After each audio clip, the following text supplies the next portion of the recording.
thanks very much for joining us for our conversation.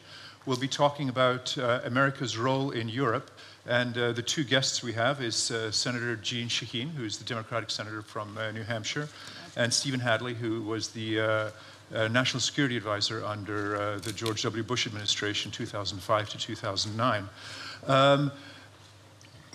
I'm particularly interested in the shift that's occurred in the U.S.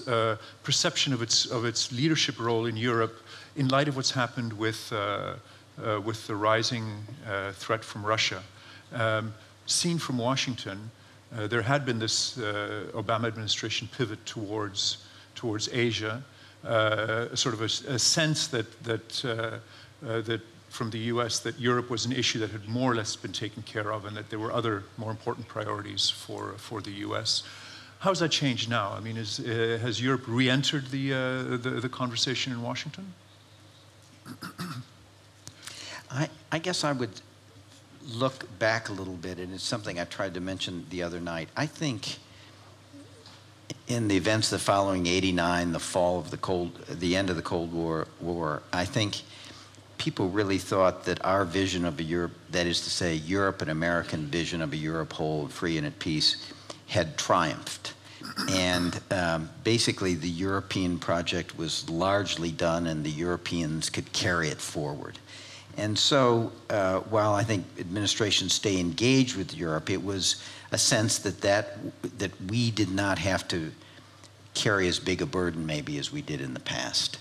And I think that was largely true as long as Russia seemed to be on a path of, over time, with a lot of, ups and downs, of sort of convergence in the direction of European, integrating with Europe and European values. But when President Putin decided, as he presaged in his invasion of Georgia in 2008, and then with what he did in Crimea and eastern Ukraine, when he clearly decided to take Russia in a very different direction, the game changed. And I think both Europeans and Americans were slow to realize that the game had changed. And I think we're still in a little bit of denial as to what has happened.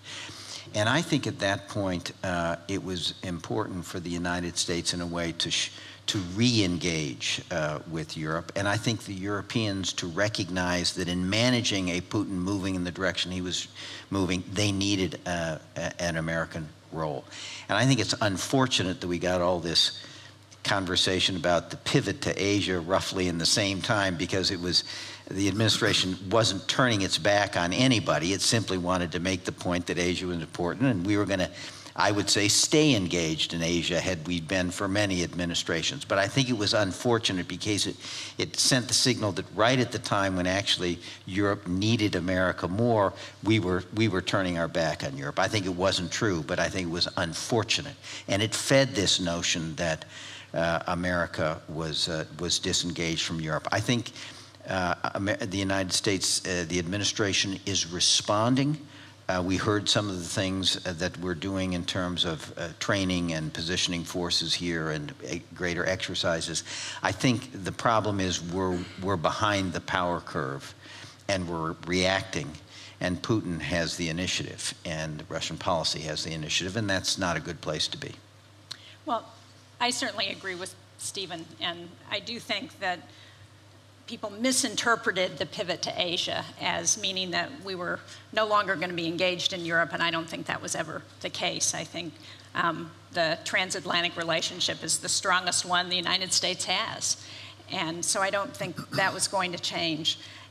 And the fact is that Putin's actions in the Ukraine, in Eastern Europe, have probably united Congress on foreign policy more than anything since I've been there, and focused more attention on Europe than anything since I've been there. So I do think we need to respond, and we need to work with the EU, with our partners in Europe, in thinking about how we more robustly respond to Putin. What's your assessment of the when this perception of Russia changed and the crisis started with the seizure of Crimea?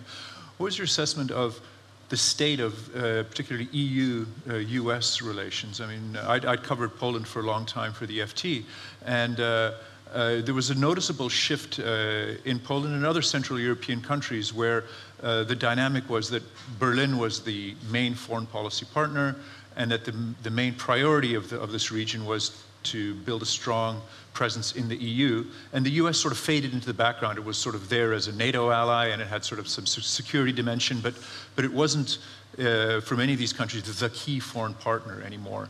And do you see that shifting now, that because security is a more important issue, that the US is now just plays a larger role in the European debate than it did before? Well, maybe I'm colored by being a member of Congress, but I don't think we in Congress ever saw the U.S. role in Europe fading. Okay. And I think it needs, as I said, I think we need to be more strategic in our response. I think we need to work very closely with the EU and with NATO in thinking about not just how we are responding on Ukraine, but also on what Putin's next steps are going to be, and how we can take action now to counter whatever those next steps are. I think there's a little bit of a dilemma here. On the one hand, and we had this in dealing with the Georgia crisis in 2008, Russia's invasion of Georgia. We didn't want to make it a great power confrontation with the United States and Russia because we thought that would make it more difficult to resolve it. So we were content to let France lead the negotiations, though we were all over it in terms of talking with them, in terms of what they were doing. So I think there's a little bit of a sense of that maybe it's not a bad thing for the Germans to be in the lead. But I think, as I say, once Putin took Russia in a different direction, I don't think it was going to be, and I do not think it'll be resolved without America and Europe working together very closely. Europe clearly has the economic weight with Ukraine, the economic weight with Russia, but the United States, because of its role in NATO, still has the military dimension and the geopolitical weight. And the only way we are going to get Russia policy redirected is if we, in a very strategic and integrated way, use diplomatic, economic, military, and geopolitical influence. And that means Europe and the United States need to work together in a very integrated and coordinated way. I think we're relearning that for the reasons I say. I think we sort of fell out of practice. And, you know, there's going to be some fits and starts in that, but I think that's what you're seeing emerge. Again, my concern is that we just seem to be lagging events rather than leading events. You know, one of the other things that I've been hearing since I've been here, and we've been hearing it earlier, is how effective Russia has been with their propaganda. And we really have not ramped up, either from the EU or from the US.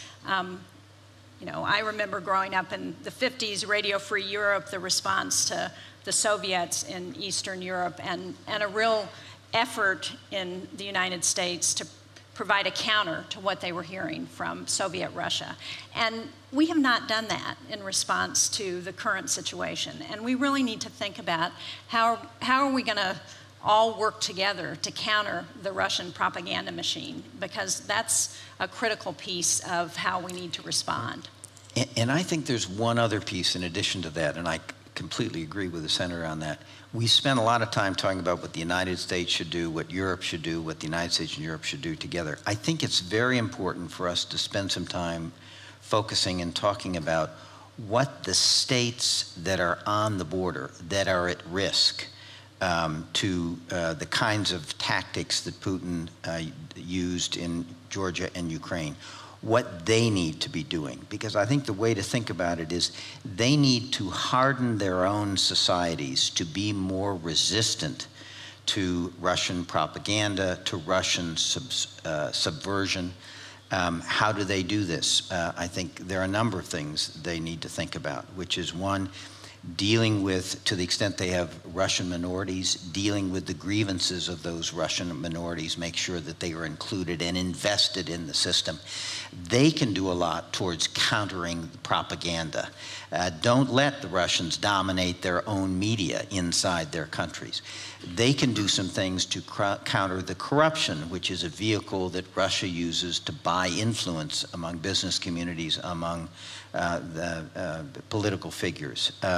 They can talk about their own defense preparations and how, you know, none of them are going to defeat the Russian army, but they can raise the cost for Putin doing the kinds of things in their country that he is doing in Ukraine. So I think the other dimension, if we're really going to talk about a comprehensive solution, is one of the things that the states that are at risk can do to harden themselves, and we can help them in a number of these things. So that's part of the configuration, too, of putting together a comprehensive strategy that's going to deter Russian policy, box them in, and maybe hopefully cause them to reconsider what they're doing. But doesn't part of this, you can get the Estonians or the Latvians to harden themselves and increase their defense spending a little bit and that sort of thing. But the call from much of the region has been for an actual full-on NATO deployment, a permanent deployment.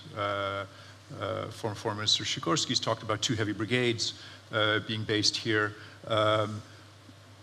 Is there any sense that the U.S. would be willing to do something like that? I mean, the West Europeans are not, and if you look at opinion surveys, there's not even a lot of enthusiasm for Article 5, that if there is an attack, that the Western European publics are not enormously keen on sending troops to fight. Well, I think one of the burdens on leaders is to educate their populations as to what the threats are and what needs to be done about them. So I would take those opinion polls not as a straitjacket or not as written in stone, but an indication that political leaders have more to do to get their publics to understand what's at stake here. And secondly, I think the kinds of things that Radek Sikorski was talking about are right, and you've had a couple panels here over the last 2 days that show that we are moving in that direction. Training exercises have been expanded. The American presence is being expanded. We are doing training. I think, and I think we shouldn't get caught up on the issue of permanent stationing.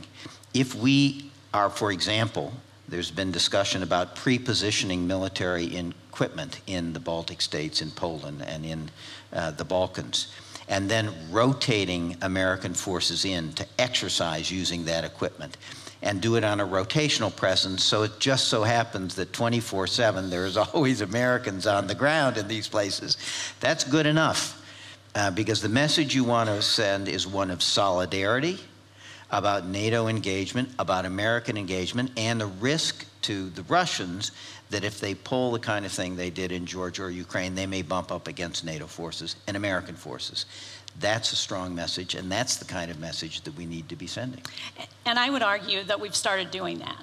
That NATO's response to Russia's incursion into Ukraine was to send troops to the Baltics. It was to ramp up exercises. In Congress, we've already appropriated almost $1 billion for the European Reassurance Initiative to provide for more training exercises, more troops, more equipment, and to, as Stephen said, to rotate those around in the appropriate spots in Europe. We have the phased adaptive approach defense system that's going in here in Poland and in Romania. So I think we are doing a lot to respond to what Putin has done. And the fact is, one of the challenges that European countries have is to ramp up their own defense spending in a way that shows that they're committed to a united front here. And we saw some pledges in Wales that countries were willing to do that, but now we need to see people follow through on that. And that's long been a source of enormous frustration on the U.S. side, is sort of the lackluster European response when it comes to defense spending. Well, I think you know, Stephen talked about the history in Europe and with the transatlantic relationship. Well, people have to look at that history, World War II, the Cold War, all of the efforts that United States and Europe engaged in. But we're in a different time now. And just as Europe has its own challenges, we have our own challenges in the United States. And we're coming out of the longest war in Afghanistan and in Iraq. And the public in America is concerned about potential engagement around the world. So we have to be responsive to those concerns, just as Europeans have to be responsible to their own publics. And this has got to be a combined, united effort. We've all got to work on this together. I think we need, and I agree with everything the Senator said on that. I think we need to distinguish, though, between long-term measures and short-term measures. Right. Long-term measures that are going to reduce Russians' leverage over Europe. And so things like, and again, these are already underway, restructuring the energy market so that Europe is less dependent on Russian oil and gas, getting defense spending. You know, we talk about 2%. You know, when I was doing NATO issues under the George H.W. Bush administration, it was all about 4%. And now we're settling for 2%. You know, let's show that Europe is going to have real commitment to military forces. Let's do the TTIP, the Trade and Investment Partnership between Europe and the United States. But those are signals of declining leverage, but they will be a while before they take into effect. So let's not say, you know, well, if we raise our defense spending to 2%, we've solved the problem. In the short run, deterring and changing the calculation on which Russian policy is based is going to be things about exercises and deployments and pre-positioning of equipment and a really willingness for leaders to make it clear that we're drawing a line to what Putin can do militarily. So we've got to be playing for the long run, but also be aggressive on the short run. But is that doable in today's environment? Because in the late 40s, when the Cold War started, it was possible to present the Soviet Union as an actual threat to a realistic threat to the West, the Western way of life, and that sort of slow galvanization of Western forces to create NATO and to sort of contain the USSR. Is today's Russia that kind of threat which you can use to galvanize West European and US publics to actually spend more money and get involved in this way? Or is it something that people talk about at conferences like this, but that the average population is just simply not going to see as anything that they want to get that engaged with and that they see as a threat to their way of life?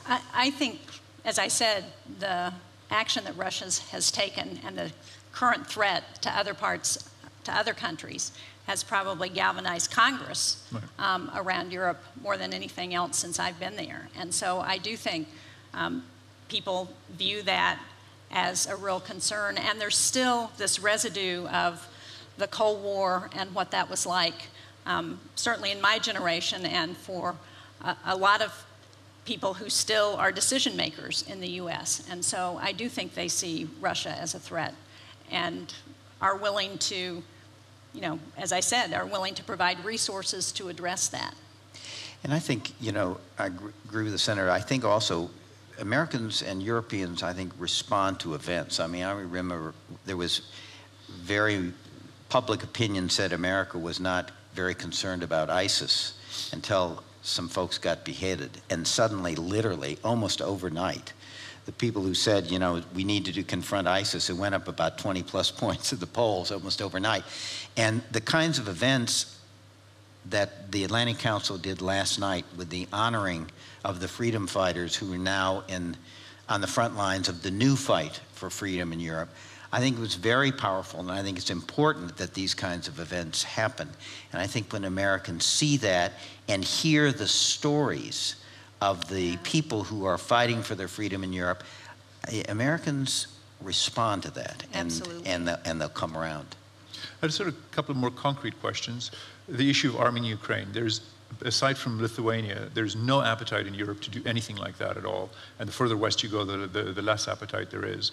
There's some talk in Congress of moving forward with something like that. What's the state of play on that, and how do you see that shaping out?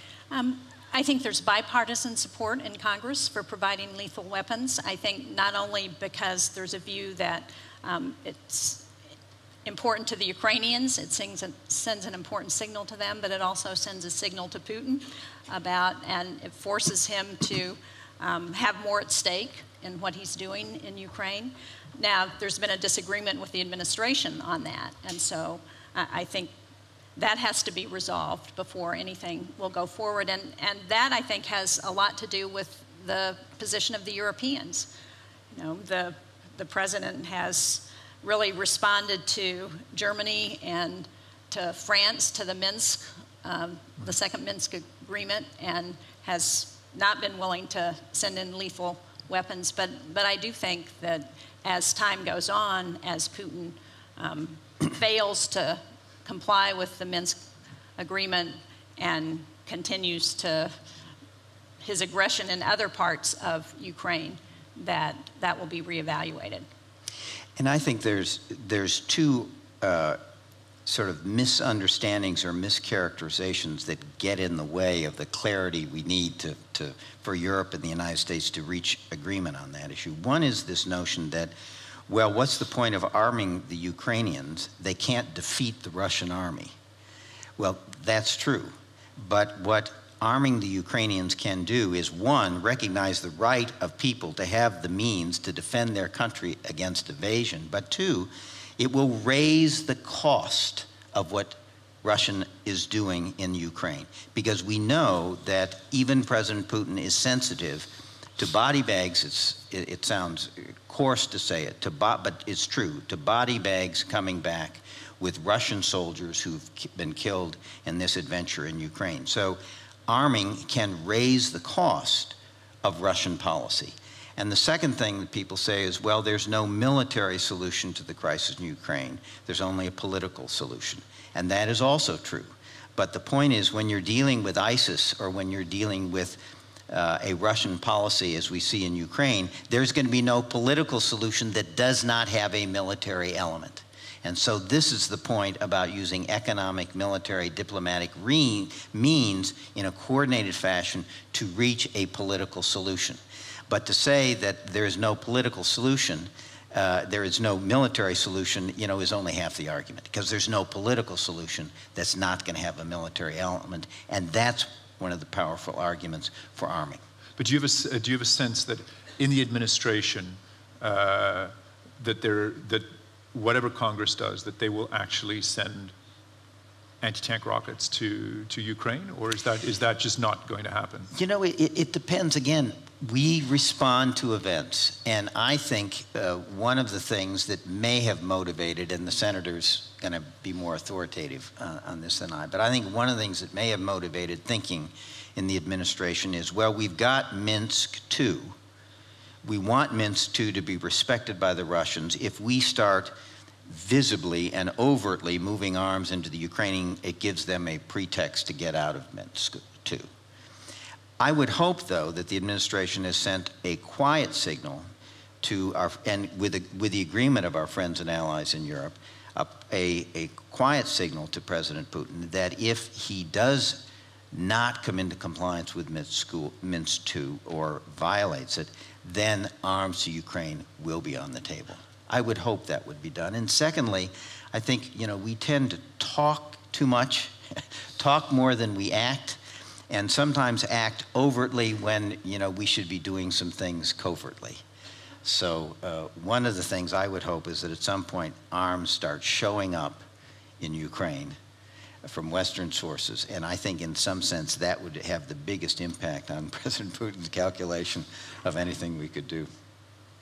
The U.S. has gotten into trouble with that in the past, with covert arms, but...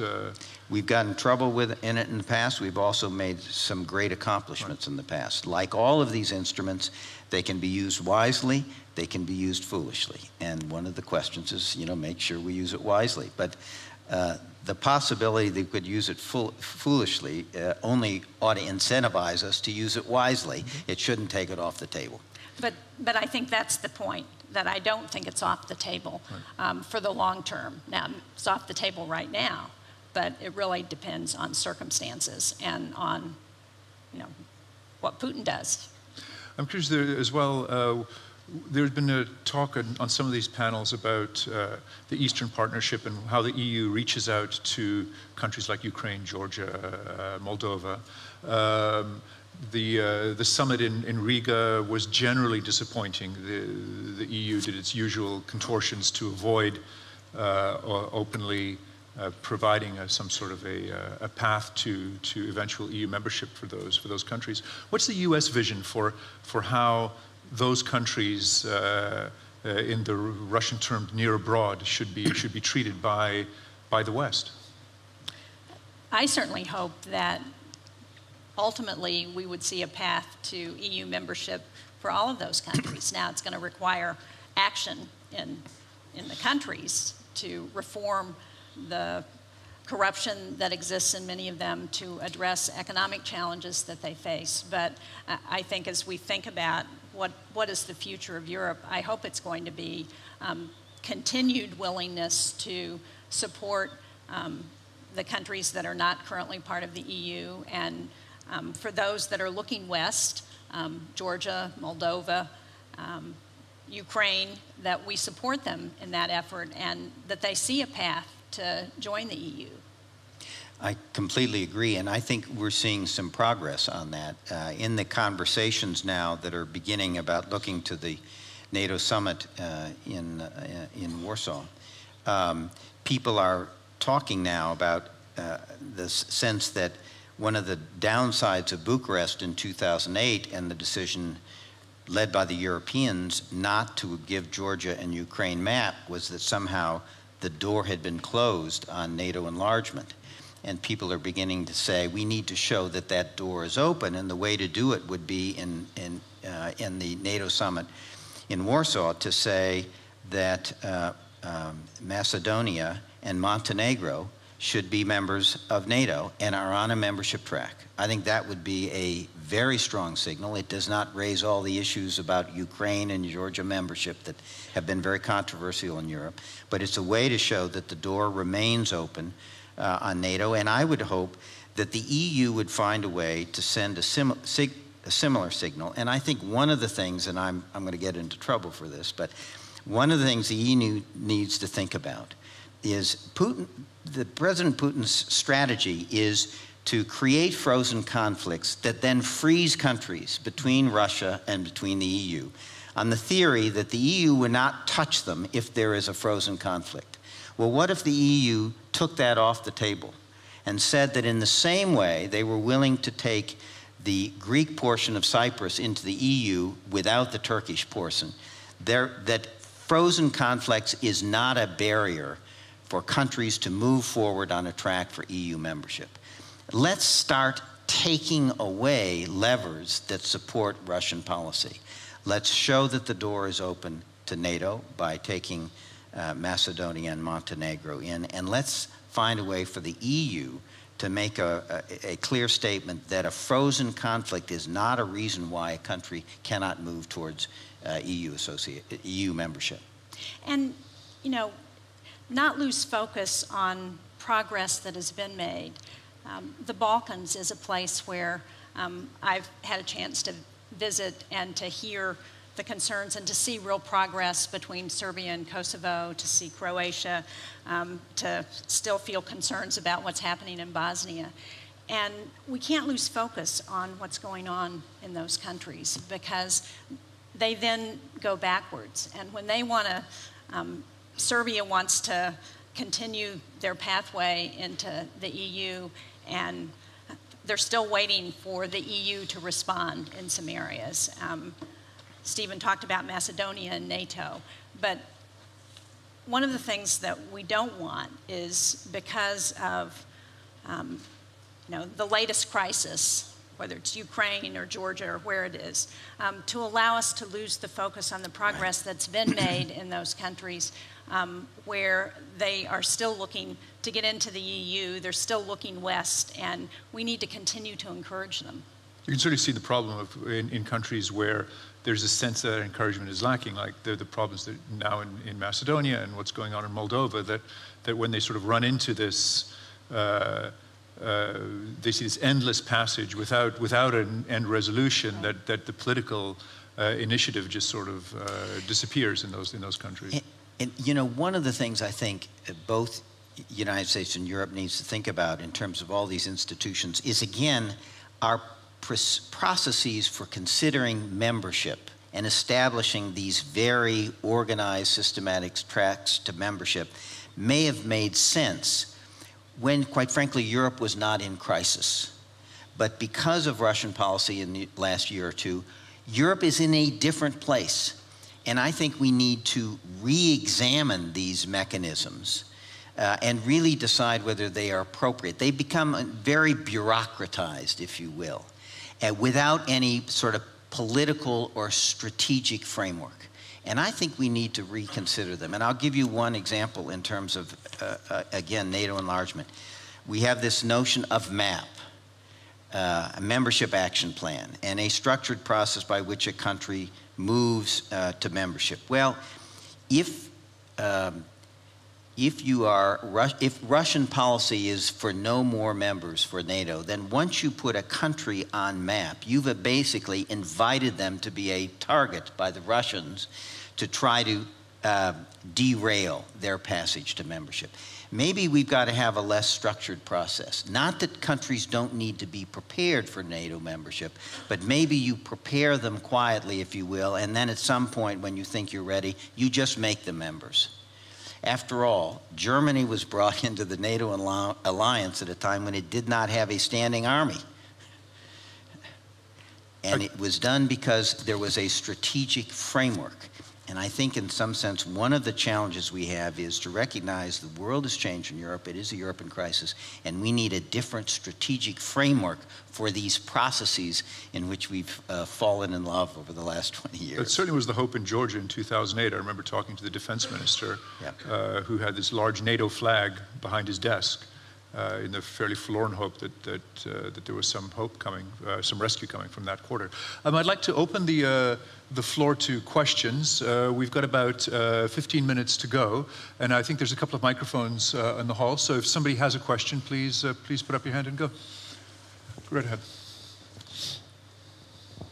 Marek Świerczynski, Politica Insight.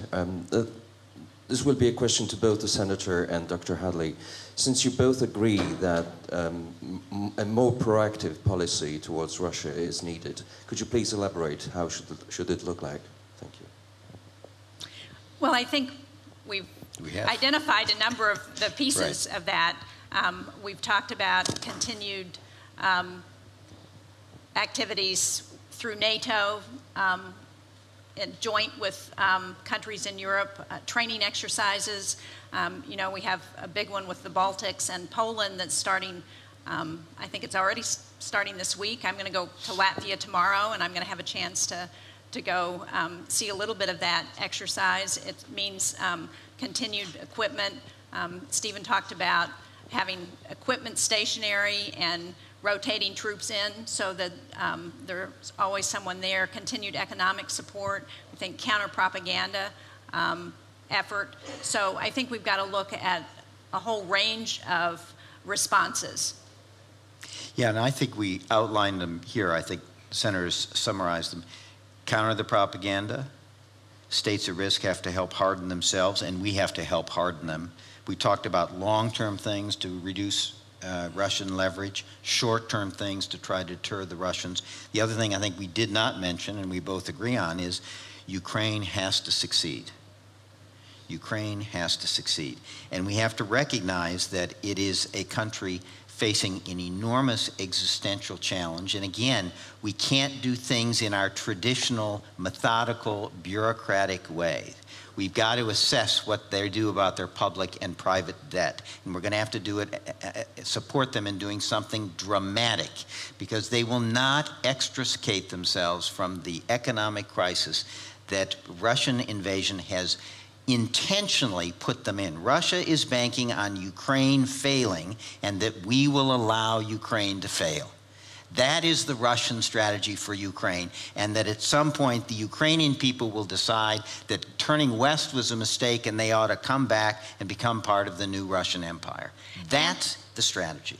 And it's also a way to separate Europe and the United States. So, you know, making sure that we help Ukraine succeed is a way to thwart Putin in all those areas. Right. Any other questions? Go ahead. Sorry, first a comment. This is connecting to not permanent stationing of NATO troops in Can you Eastern. identify Piotr yourself? Grodziński, MFA. In the NATO-Russia Founding Act, there is a statement that in present circumstances, and this I would stress, it is a document from mid-90s, there is no need for permanent stationing of NATO troops in the new allies. Now, the circumstances have changed dramatically. I understand there is certain reluctance of some states to forget about NATO Founding Act. But this does not really sound too well in the Eastern Europe, because it's East Central Europe, because it sounds as if sooner or later we'll return to business as usual with Russians. I just want to remind President Komorowski's remark the other day when he mentioned a Polish concept chata, which means presence of a small military section watching possible adversaries on what they are doing. Now, I would argue that... Could we get a question, please? I would like to... Okay, this is my comment. The question is on China. I understand the pivot because the China potential. Mr. Timothy Garden-Ash mentioned that China is the problem. What role you think the European-US cooperation could have in common policy towards China and trying to embed China in what we would believe to be a free world? So let me do it in reverse order, and you can. On China, I think Europe and the United States are not cooperating enough and should have a common approach to China. I think one of the things that Europe is has internal challenges. They absorb a lot of energy, and I think, quite frankly, Europe needs to be more of a partner with the United States and Asia. On your first point, I think certainly there is a basis to say that the prerequisites or the foundation of the Russian Founding Act has changed, and that we could, given Russian policy, station forces permanently in Europe. But the truth is that's not how American forces operate anymore. You know, we are more about this rotational presence is not something we've adopted so we can avoid violating the Founding Act. It is, in fact, the way we operationalize, as I understand it, our concept of operations of how we do presence overseas. It is this rotational presence. So we could, I think, given Russian behavior, say the Founding Act is suspended, we're going to station forces permanently. Actually, we don't need to do that to create what is essentially a permanent presence on the continent of Europe, and it is more consistent to do it in this rotational way with just how we operate the force these days. So in some sense, we can have our cake and eat it too. Well, and I would just add to that, as I said earlier, I think we sort of come to where we are now with our history in World War II and in the Cold War. And the reality is that things have changed. that circumstances have changed, that the way we wage wars have changed, and that we need to have our military response be responsive to those changes, and that's one of the things that the rotation of troops and looking at how we do things is different, and so it is responsive to the current situation. Right. To go back to China, you know, I agree with Stephen. I think we need to be more cooperative and think about ways in which we can work together, Europe and the United States, on China. But one of the responses from the Obama administration in looking at China's influence, particularly in Asia, is to negotiate the Trans-Pacific Partnership, the trade agreement. Now, if you've read the papers, you know we're having some issues in Congress about how we're going to respond and whether we're going to allow that to go forward. But that's one way of reducing China's economic influence. China's not part of that agreement now, but it will help, if it goes through, set the rules of the road that will then force China to respond in certain ways to how we're going to play economically in the region. Great, thanks very much. I'll grab the last question and just sort of maybe end with a worst case scenario. There is this scenario that the Russian economy is in a long-term decline, that Putin has a window of opportunity before the EU and the US galvanize and start coordinating more closely, perhaps sending weapons to Ukraine and that sort of thing, and that if he wants to act, he's got a year or two to do so.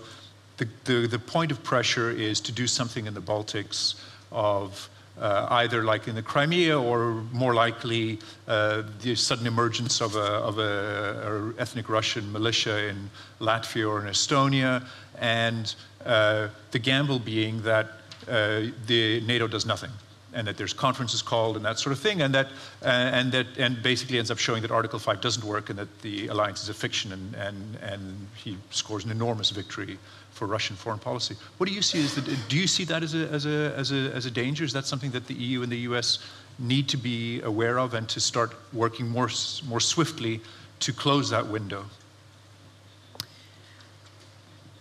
Somebody has made the point to me that empires in decline are much more dangerous than empires on the rise. And so I think there is a continued threat, and we need to think about what Putin may do.